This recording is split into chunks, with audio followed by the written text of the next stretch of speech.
ചൈനയിലെ ആരാധനാലയങ്ങൾക്കു നേരെ വീണ്ടും ചൈനീസ് സർക്കാർ. ചൈനയിലെ ക്രിസ്തീയ ദേവാലയങ്ങൾക്കെതിരെ ചൈനയിലെ കമ്മ്യൂണിസ്റ്റ് ഭരണകൂടം. കോവിഡ് പ്രതിരോധത്തിന്റെ മറ പിടിച്ചുകൊണ്ടാണ് ക്രൈസ്തവർക്ക് ചൈനയിൽ പല മേഖലയിലായി നിയന്ത്രണം ഏർപ്പെടുത്തിയിരിക്കുന്നത്. കോവിഡ് മുൻകരുതൽ എന്ന പേരിൽ പള്ളികളുടെ പ്രവർത്തനം കർശനമായി നിയന്ത്രിച്ചും ദേവാലയങ്ങളുടെ പ്രവർത്തന സമയം വളരെ ചുരുക്കിയുമാണ് ആരാധനാ കാര്യങ്ങൾക്ക് ഭരണകൂടം അനുമതി നിഷേധിക്കുന്നത്. കോവിഡ് നിയന്ത്രണങ്ങൾ പാലിക്കുന്നതിൽ ചെറിയ വീഴ്ചകൾ ഉണ്ടായാൽ പള്ളികൾ അടച്ചുപൂട്ടുന്നതായും റിപ്പോർട്ടുകൾ ഉണ്ട്.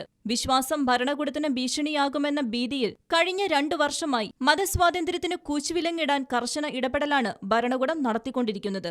ഈ വർഷം ജനുവരി മുതൽ ഏപ്രിൽ വരെയുള്ള കാലഘട്ടത്തിൽ ചൈനീസ് പ്രവിശ്യയായ അൻഹോയിൽ സ്ഥിതി ചെയ്യുന്ന ക്രൈസ്തവ ദേവാലയങ്ങളിൽ നിന്നും 250ഓളം കുരിശുകൾ നീക്കം ചെയ്തിട്ടുണ്ടെന്ന റിപ്പോർട്ട് കഴിഞ്ഞ ദിവസം പുറത്തുവന്നിരുന്നു. പോളണ്ടിൽ സംഭവിച്ചത് ചൈനയിൽ സംഭവിക്കുമെന്ന ഭയമായിരിക്കും ഒരുപക്ഷെ മതസ്വാതന്ത്ര്യത്തിന് കൂച്ചുവിലങ്ങിടാൻ ചൈനയെ പ്രേരിപ്പിക്കുന്നത്.